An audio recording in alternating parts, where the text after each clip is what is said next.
മലപ്പുറം പാങ്ങിലെ ഒരു കൂട്ടം അധ്യാപകർ സഞ്ചരിച്ച വാൻ 800ഓളം അടി താഴ്ചയിലേക്ക് മറിഞ്ഞ വാർത്ത നമ്മളെല്ലാവരെയും ഞെട്ടിച്ചു. ഈ ദുരന്തം ഒരു ഒറ്റപ്പെട്ട സംഭവമല്ല, മറിച്ച് മലയോര പാതകളിലെ അശ്രദ്ധയും തയ്യാറെടുപ്പില്ലായ്മയും വരുത്തിവെക്കുന്ന വലിയൊരു പാഠമാണ്. ഈ അപകടങ്ങൾ എങ്ങനെ ഒഴിവാക്കാം? നമ്മുടെ യാത്രകൾ സുരക്ഷിതമാക്കാൻ എന്തൊക്കെ ശ്രദ്ധിക്കണം? ഹെയർപിൻ വളവുകളിലെ അപകട സാധ്യതകൾ. വാൽപ്പാറയിലേക്കുള്ള വഴിയിൽ 40 ഹെയർപിൻ വളവുകളാണുള്ളത്.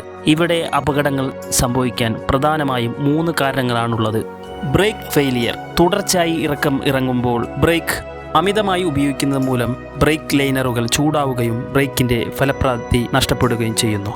പരിചയക്കുറവ്. സാധാരണ റോഡുകളിൽ വണ്ടിയോടിക്കുന്ന പരിചയം മലയോര പാതകളിൽ മതിയാകില്ല. പ്രത്യേകിച്ച് ഹെയർപിൻ വളവുകളിൽ വണ്ടിയുടെ നിയന്ത്രണം നഷ്ടപ്പെടാൻ നിമിഷങ്ങൾ മതി. അമിതഭാരം. വാഹനത്തിൻ്റെ ശേഷിയേക്കാൾ കൂടുതൽ ആളുകളോ സാധനങ്ങളോ കയറ്റുന്നത് വളവുകളിൽ വണ്ടിയുടെ ബാലൻസ് തെറ്റാൻ കാരണമാകും. സുരക്ഷാ മുൻകരുതലുകൾ. ഇനിയൊരു ദുരന്തം ആവർത്തിക്കാതിരിക്കാൻ ഡ്രൈവർമാരും യാത്രക്കാരും ശ്രദ്ധിക്കേണ്ട കാര്യങ്ങൾ ഇവയാണ്.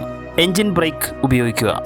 ഇറങ്ങുമ്പോൾ ബ്രേക്ക് മാത്രം ആശ്രയിക്കാതെ ലോ ഗിയറുകളിൽ അഥവാ ഫസ്റ്റ് ഗിയറോ സെക്കൻഡ് ഗിയറിൽ വണ്ടി ഓടിക്കുക. ഇത് വേഗത നിയന്ത്രിക്കാൻ സഹായിക്കും.